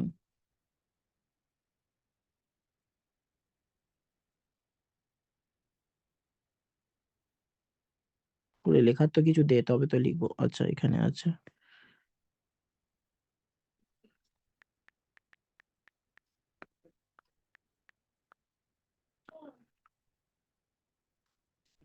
দেখ, মানুষ কিভাবে জীবকে ভাঁজ করতে পারে, এখানে অনেক দেখা যাচ্ছে। এটা একটু খুব ইন্টারেস্টিং লাগলো, এটা দেখ। তো এভাবে সবাই যে পারে তা না, তবে এই বাচ্চাটা যেভাবে করছে বা পাশের ছবিগুলো, বড় ছবিগুলো যেরকম আছে, এভাবে অনেকেই পারে। ঠিক আছে, ভাব, এই যে জীবের ভাঁজটা, এটা আমি জানি এটা খুব কম লোক পারে, কিন্তু পারে। আমার এক স্টুডেন্ট পারতো এরকম, এই যে ভাঁজটা, এটাও অনেকে পারে কিন্তু খুব কম লোক পারে। সবাই যেটা পারে, এটা তো খুবই দারুণ দেখতে লাগছে। আহ ম্যাক্সিমাম যেটা পারে সেটা হচ্ছে এইটা, এই বাচ্চাটা যেটা করছে। তোরাও পারবি হয়তো, হয়তো। কেন হয়তো বলছি, কারণ এটা একটা প্রকট গুণ। তোর যদি প্রকট জিনটা থাকে তাহলে তুই পারবি, যদি না থাকে তাহলে পারবি না কিন্তু। তো এটা হলো, তোরা লিখবি যে প্রকরণের উদাহরণে মুক্ত কানের লতি এবং রোলার জিভ, হ্যাঁ, এই দুটো হচ্ছে প্রকট বৈশিষ্ট্য। মুক্ত কানের লতি এবং রোলার জিভ হচ্ছে প্রকট বৈশিষ্ট্য। তাহলে এর উল্টোটা প্রচ্ছন্ন। ঠিক আছে, উল্টোটা তাহলে লিখে নিবি যে আম, মুক্ত কানের লতি, সরি, যুক্ত কানের লতি এবং স্বাভাবিক জীব, এটা হচ্ছে প্রচ্ছন্ন বৈশিষ্ট্য। এটা বাড়িতে করে দেখতেই পারিস যে তুই এরকম পারিস কিনা। হ্যাঁ স্যার, আমি পারি। ব্যাস, তাহলে ঠিক আছে। এটা এটা মেজরিটি পারবে, মেজরিটি পারবে, কারণ যেহেতু প্রকট বৈশিষ্ট্য, এটা মেজরিটি পারবে। প্রচ্ছন্ন হলে হয়তো সবাই পারতো না, প্রকট হলে অনেকেই পারবে। আচ্ছা, এবার কি পড়াই, কি পড়াই এখান থেকে। এক সংকর জনন, দ্বিসংকর জননে চলে যাই, ওটা ভালো জায়গা, পড়ানোর অনেক কিছু আছে। প্রথমে আসি এক সংকর জনন।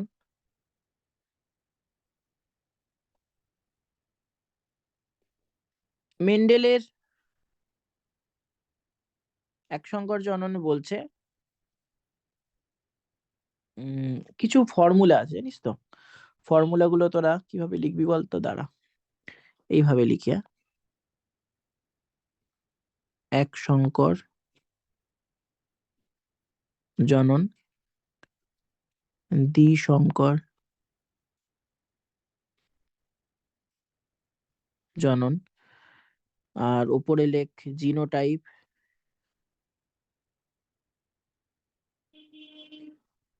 আর ফিনোটাইপ। ফিনোটাইপটা একটু জায়গা রাখবি, বড় হবে এটা, বা আমি লিখে নি, দেখে লিখবি। এক সংকর জননের জিনোটাইপ হচ্ছে 1:2:1, ফিনোটাইপ হচ্ছে 3:1। না, জিনোটাইপে জায়গা রাখতে হবে, ঠিক আছে, জিনোটাইপে জায়গা রাখতে হবে।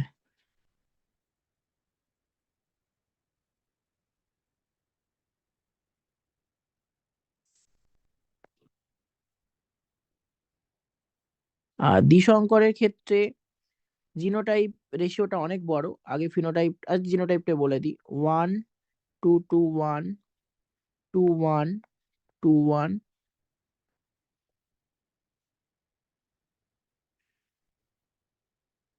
1। ঠিক আছে, এটাকে আমরা লিখবো এখানে 9:3:3:1। কি করে করলাম দেখ, 9:3:3:1 কি করে করলাম দেখ। এই বক্সটা হলো 9, পরের বক্সটা হলো 3, পরের বক্সটা 3, আর লাস্টেরটা 1। দেখ, প্রথম বক্সটা যোগ কর, 1:2:2। না, 1 মিনিট দাঁড়া, 1 মিনিট দাঁড়া, একটা ভুল আছে, 1 মিনিট দাঁড়া। 1:2:2, 1:2, 1:2:1, এরম হবে। হুম, আগেটা হচ্ছিল না, মিলছিল না। কি বললাম? 1 সেকেন্ড, আমি কি ভুল করছি? কিছু একটা ভুল করছি, দাঁড়াও তো। 1:2:2:4, সরি সরি সরি, বিরাট বড় ভুল করে দিচ্ছিলাম। 4টা আসছে না বলেই 9 মিলছে না, 9 মিলছে না, ওই জন্য 1:2:2:4, 1:2:1:2:1। হ্যাঁ, এবার মিলে যাবে। দেখ দেখ 1:2:2:4 মানে হলো 9, ঠিক আছে, 4 আর 2 6, আর 2 8, আর 1 9, এটা হলো 3, 1 আর 2 3, 1 আর 2 3, আর লাস্টেরটা 1। এইভাবেই 9:3:1 এসছে, ঠিক আছে। এটা হলো দ্বিসংকর এক সংকর জননের ফিনোটাইপ। যেটা দেবে সেটা, যদি বলে এক সংকর জননের জিনোটাইপ কি, বলবি এটা 1:2:1। যদি এক সংকর জননের জিনোটাইপ চায়, এই ফিনোটাইপ চায়, তাহলে 3:1। যদি দ্বিসংকর জননের জিনোটাইপ চায় তাহলে 1:2:2:4, 1:1:1:1। আর যদি দ্বিসংকর জননের ফিনোটাইপ চায় তাহলে 9:3:3:1। ঠিক আছে, জিনোটাইপ ফিনোটাইপটা গোলাবি না। এই ডিজিটটা আমার মাঝখানে শুধু 4টা গুলিয়ে গেছিল, এটা মনে রাখবি, হ্যাঁ। 1:2:2:4, 1:2:1:2:1, এইভাবে মনে রাখ। 1:2:2:4 মানে 9 হলো, 1:2 মানে 3 হলো, আবার 1:2 মানে আবার 3 হলো, লাস্টে 1। যদি টেস্ট ক্রস চায়, ঠিক আছে, টেস্ট ক্রস এগুলো পরের দিন শেখাবো। টেস্ট ক্রস যদি চায়, তার একটাই জিনোটাইপ হয়। যদি এক সংকর জননে হয় তাহলে 1:1, আর যদি দ্বিসংকর জনন হয় তাহলে 1:1:1:1:1। প্রথমটা কি বললাম, এক সংকর জননের জন্য, আর পরেরটা কি বললাম, দ্বিসংকর জননের জন্য। এটা দেবে না তোদের, তাও যদি দেয় সেই জন্য করালাম, ঠিক আছে। এই দুটো দেবে না, টেস্ট ক্রসটা দেবে না। যা দেবে এক সংকর জনন দ্বিসংকর জননের জিনোটাইপ আর ফিনোটাইপ অনুপাত দেবে, আর কিছু দেবে না। আচ্ছা, এবার মেন্ডেলের দুটো সূত্র আছে। একটা সূত্রকে বলছে স্বাধীন সঞ্চারণ সূত্র, আর একটা সূত্রকে বলছে পৃথকীভবন সূত্র, ঠিক আছে।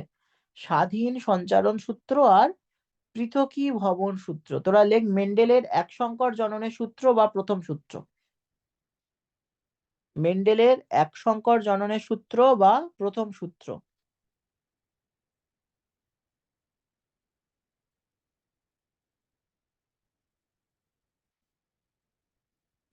লিখেছিস? এবার লেখ পৃথকীভবন সূত্র।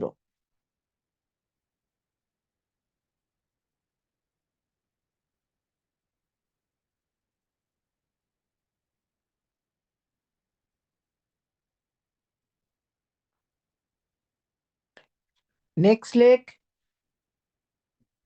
দ্বিশঙ্কর জননের সূত্র। স্যার কি বললেন? দ্বিশঙ্কর জননের সূত্র বা দ্বিতীয় সূত্র, দ্বিশঙ্কর জননের সূত্র বা দ্বিতীয় সূত্র।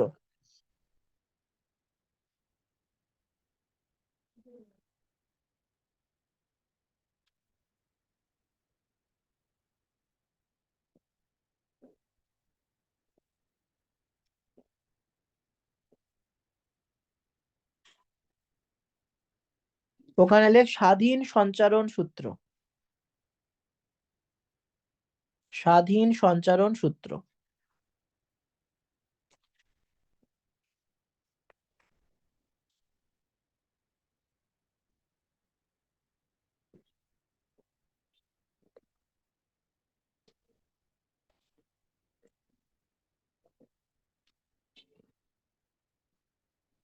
আচ্ছা, এবারে আয় মেন্ডেল কেন মটর গাছ নির্বাচন করেছিল,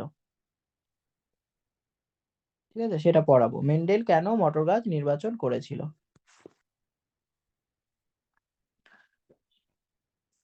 মেন্ডেল কি করেছিল দেখ, ওরা যে এক্সপেরিমেন্টটা করেছিল মেন্ডেল, সেটা একটু শুরু থেকেই বলি তোদের। প্রথমত আর 10টা সায়েন্টিস্টের মতো মেন্ডেল কিন্তু কোনো সায়েন্টিস্ট নয়। আমরা প্রচুর সায়েন্টিস্টের নাম জানি, মেন্ডেল কিন্তু সায়েন্টিস্ট না। মেন্ডেল ছিলেন পাদ্রী। পাদ্রী মানে হচ্ছে যিনি যেরকম ধর হিন্দুদের পুরোহিত আছে, মুসলমানদের যেরকম ওই যারা ইয়েতে থাকে আর কি, আহ কি বলে বেশ ওদেরকে, জানো, মসজিদে থাকে, কোরআন কাজী শরীফ সাহেব। পড়েন, কাজী সাহেব আছে, ঠিক সেরকম ভাবে খ্রিস্টান ধর্মে পাদ্রী আছেন। তো ইনি একজন পাদ্রী ছিলেন এবং এনার গার্ডেনিং এর খুব শখ ছিল। উনি গার্ডেনিং করতেন, বিভিন্ন জিনিসের গার্ডেনিং করতেন, সবসময় যে ফুলের করতেন এটা না, ফলেরও করতেন, সবজিরও করতেন, সবকিছু করতেন। তো এরকম ভাবে একদিন উনি এই পি প্ল্যান্ট অর্থাৎ মটর গাছ চাষ করেন এবং দেখেন যে কিছু মটর গাছ যারা নাকি আহ বেটে এবং কিছু মটর গাছ লম্বা। তো উনি প্রথমে ভাবেন এরা মিশিয়ে হয়ে আছে, উনি প্রথমে ভাবেন যে একসঙ্গে চাষ করার ফলে সব মটর গাছ সমানভাবে পুষ্টি পাচ্ছে না, সেই কারণে হয়তো ওরা কেউ কেউ বেটে হয়েছে। উনি কি করেন, ওখান থেকে বেটে মটর গাছগুলোকে তুলে আলাদা জায়গায় পোতেন বা রোপণ করেন, কিন্তু সেখানে গিয়েও সেই মটর গাছগুলোর বৃদ্ধি হয় না। এবং উনি ক্যাটাগরাইজ করেন যে মটর গাছগুলোর মধ্যে এরকম লম্বা বেটে উভয় রকম আছে এবং সবকটাতে সমান মটর হয়, মটর হওয়ার জন্য কোনো আলাদা কিছু ব্যাপার নেই। তখন ওনার মাথায় একটা খেয়াল আসে যে উনি বিভিন্ন মটর গাছের মধ্যে ক্রস বা সংকরায়ন করেন। সেটার পদ্ধতিকে বলা হচ্ছে ইমাসকুলেশন। ইমাসকুলেশন কথাটা লিখে রাখতে পারিস কোথাও, ইমাসকুলেশন। ইমাসকুলেশন মানে একটা ফুল ধর, ফুলের মধ্যে দুটো পার্ট থাকে, একটা থাকে মেল পার্ট যেখানে পরাগ রেণু থাকে, আর একটা পার্ট থাকে ফিমেল পার্ট যেখানে পরাগ রেণুটা এসে পড়ে। তো উনি কি করেন যে ওনার সিলেক্টিভলি যে গাছগুলো সেখানে মেল পার্ট কেটে দেন, তাহলে তারা ফিমেল গাছ হয়ে যায়, তাহলে তাদের স্বনিষেক কোনোদিন হবে না, অন্য গাছ থেকে এসে নিষেক হবে, বুঝলি। তো এটাই করেন উনি এবং করার পর বিভিন্ন ভাবে উনি সংকরায়ন করান, লম্বার সঙ্গে লম্বা সংকরায়ন করে দেখেন, বেটের সঙ্গে বেটে সংকরায়ন করে দেখেন, লম্বার সঙ্গে বেটে সংকরায়ন করে দেখেন। এইভাবে করতে করতে করতে করতে উনি, আমরা যে এই যে ফর্মুলাটা পেয়ে, এই যে জিনোটাইপ গুলো পেয়েছি, এই অনুপাতগুলো পেয়েছি, এই অনুপাতগুলি উনি ব্যাখ্যা করেন। কিন্তু তোরা যে সূত্রগুলো লিখলি, যে স্বাধীন সঞ্চারণ সূত্র, সঞ্চারণ সূত্র, তারপর আর একটা কি বললাম বেশ বল, স্বাধীন সঞ্চারণ, আর একটা কি বললাম বল, একটা সূত্র কি বললাম, পৃথকীকরণ সূত্র, পৃথকীভবন পৃথকীকরণ। সূত্র, ঠিক ঠিক ঠিক। এই সূত্রগুলো উনি কিন্তু ঠিক ডিসকভার করেননি, এটা ওনার পরবর্তীকালে বাকিরা ডিসকভার করে। এবং এই যে জিন অ্যালিল, হ্যাঁ, এই কথাগুলো উনি বলেননি, এগুলো অনেক পরে এসছে।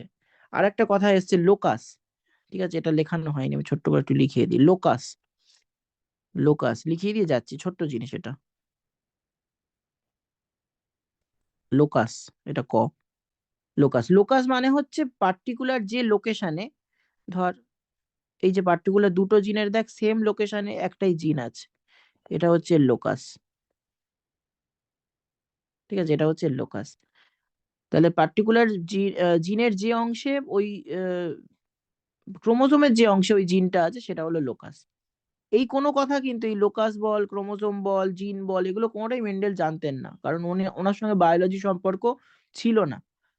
উনি এই জিনিসগুলো জাস্ট বলে গেছেন, পরবর্তীকালে বাকিরা এই জিনিসগুলোকে ইনোভেট করে বা রি ইনোভেট করে এত কিছু আমরা এখন যা জানি সেগুলো এসছে। ঠিক আছে, তো এই মেন্ডেল কি করেন, উনি 7 জোড়া বিপরীত বৈশিষ্ট্য খুঁজে পান মটর গাছের মধ্যে। 7 জোড়া, একটা দুটো না, 7 জোড়া বিপরীত বৈশিষ্ট্য। এবং সেখান থেকে উনি ফিনোটাইপ, অবশ্যই জিনোটাইপ সম্বন্ধে ওনার কোনো জ্ঞান ছিল না, জিনোটাইপ তো দেখাও যায় না, ক্যাপিটাল টি স্মল টি এসব তার মটর গাছে আমরা দেখতে পাবো না। ফিনোটাইপ মানে বাইরে থেকে দেখে যেটা বুঝেছে সেইটা দেখে উনি কয়েকটা জিনিস বিচার করেন। আগে একটু জিনোটাইপ ফিনোটাইপটা লিখে নে। জিনোটাইপ মানে কি? জিনোটাইপ আর ফিনোটাইপ, ঠিক আছে, এটা লিখে নি, তারপর আমরা বলবো ওটা। ফিনোটাইপ, জিনোটাইপ লেখ জিনের ধরন যা বাইরে থেকে দেখে বোঝা যায় না, এভাবেই লিখবি। জিনোটাইপ মানে জিনের ধরন যা বাইরে থেকে দেখে বোঝা যায় না।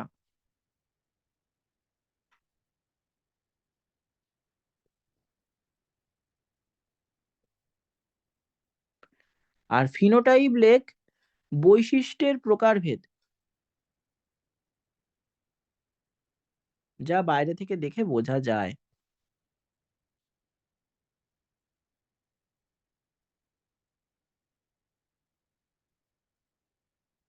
ঠিক আছে,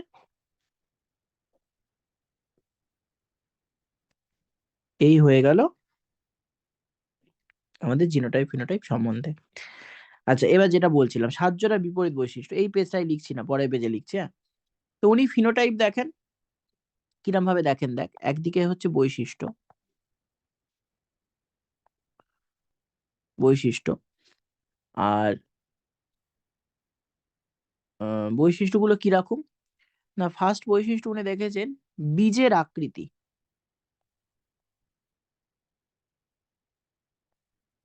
মটর বীজের আকৃতি, মটর বীজ বলতে আমরা যেটাকে কড়াইশুঁটি বা মটরশুঁটি বলি সেটাই। তো উনি দুরকম আকৃতি দেখেন, একটা প্রকট, একটা প্রচ্ছন্ন। তোদের দুটোই জেনে রাখতে হবে। এটা ভাবে 7 জোড়া করবো, হ্যাঁ, এটা ফার্স্ট জোড়াটা সবে হচ্ছে। এক হচ্ছে গোল, মানে বীজগুলো গোল। আর একটা হচ্ছে কুঞ্চিত, মানে কোঁচকানো। যেটা গোল বা রাউন্ড সেটাকে ক্যাপিটাল আর দিয়ে উনি বলেছেন, আর যেটা কোঁচকানো সেটাকে স্মল আর দিয়ে উনি বলেছেন। ঠিক আছে, এটা মটরশুঁটি বা বীজ যেটা, তার আকৃতি। দুই, বীজের বর্ণ, মানে কড়াইশুঁটি যেটা হয় তার বর্ণ, রং। বর্ণ মানে রং। শীতকালে এসছে তো, তোরা রিলেটও করতে পারবি, বাড়িতে আসছে দেখবি, এগুলো মেলাবি। হ্যাঁ, বা দুটো দোকান থেকে বাবাকে কিনতে বলবি, এইভাবে মেলাবি, আরো ভালো করে তুই ধরতে পারবি। আচ্ছা, এখানে কি আছে, হলুদ, হলুদ যেটাকে উনি বলেছেন ক্যাপিটাল ওয়াই। আর সবুজ, অবশ্যই পেকে যাওয়ার পর, এটা হচ্ছে স্মল ওয়াই। তিন হচ্ছে ফুলের বর্ণ। মটর গাছে যে ফুল হয়, যদি বাড়িতে মটর গাছ করতে পারিস তাহলে দেখতে পাবি ফুলের বর্ণ। একটা হচ্ছে বেগুনি রঙের ফুল, যে বেগুনি রঙের ফুলটা হচ্ছে ক্যাপিটাল ভি মানে ভায়োলেট থেকে এসছে, বুঝলি। আর একটা হচ্ছে সাদা, যেটা স্মল ভি থেকে এসছে। এবারে 4 নম্বর, ফুলের অবস্থান।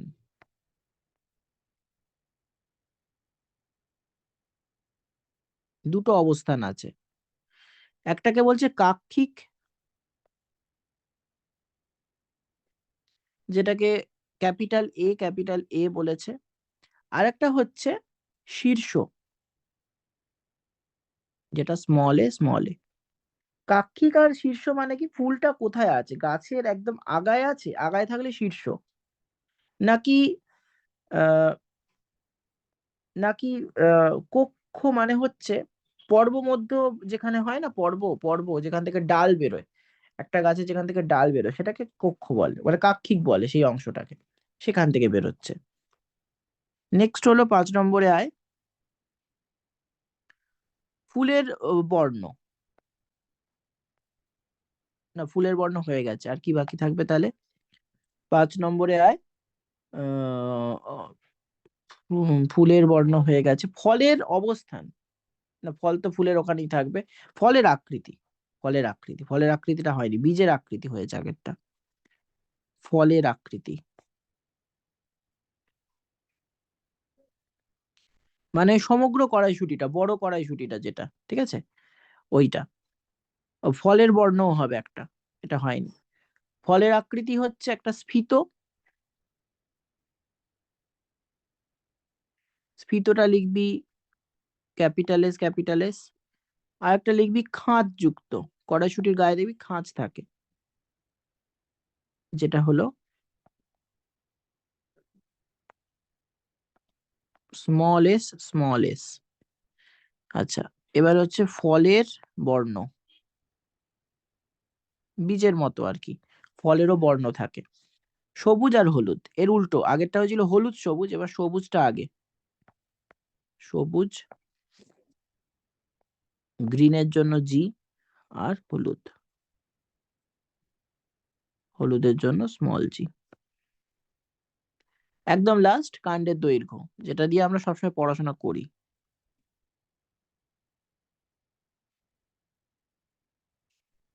কাণ্ডের দৈর্ঘ্যতে পাবি লম্বা, ক্যাপিটাল টি, ক্যাপিটাল টি, এবং বেঁটে,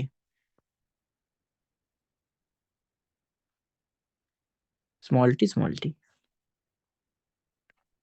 হলো? আচ্ছা, এবার সামনের দিন আমরা এই চ্যাপ্টারে একটা পার্ট বাকি রাখছি, ছোট পার্ট। সেখানে কি কি পড়বো? সেখানে পড়বো জেনেটিক কাউন্সেলিং,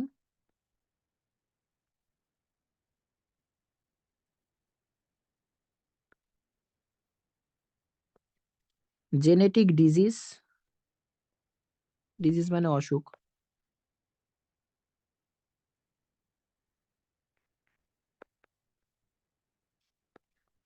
এবং এই জেনেটিক ডিজিজ ওরিয়েন্টেড কিছু প্রবলেমস। তাহলে পরের দিনের ক্লাসটা স্যার খুব ইন্টারেস্টিং হবে। অবশ্যই। তার সঙ্গে তোরা একটা কাজ করবি, যে এই যতটা পড়ালাম, এই চ্যাপ্টারটা প্রায় শেষ, কিন্তু প্রায় শেষ, এটা খুব ছোট মাইনিউট পার্ট। ও, এর সঙ্গে আরেকটা হচ্ছে সেক্স ডিটারমিনেশন।